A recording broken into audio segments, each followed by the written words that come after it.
ভাই বোনেরা যখন একসাথে বসে কথা বলে তখন মহান আল্লাহ তাআলা ফেরেশতাদের বলেন, এই সময়টাকে থামিয়ে দাও। আমি প্রথমবার যখন এই হাদিসটা শুনেছিলাম তখন আমি সত্যি বলতে অনেক বেশি অবাক হয়েছিলাম এই কথাটা শুনে।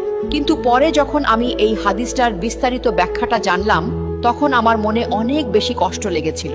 সেই কষ্টদায়ক বিস্তারিতটা ছিল ঠিক এই রকম: ভাই বোনের সাথে এই পৃথিবীর জীবনের পরে আর কখনোই দেখা হবে না, হাসরের কঠিন ময়দানে দেখা হবে না, আখিরাতে দেখা হবে না, এমনকি জান্নাত বা জাহান্নামেও তাদের সাথে দেখা হবে না।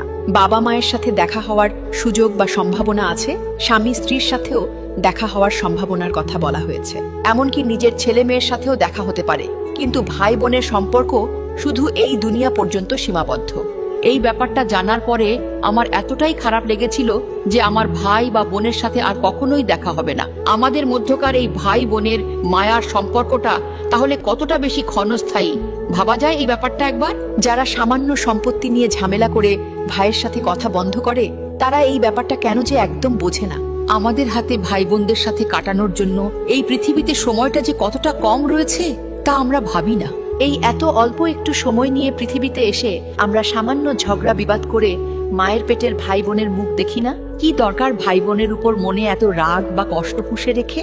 চলেন আমরা সবকিছু সহজেই ভুলে গিয়ে মিশে যাই, কারণ এই পৃথিবীতে আমাদের সবারই তো অল্প কিছু সময়ের ব্যবধান, তারপরে তো একদিন সবকিছুই শেষ হয়ে যাবে।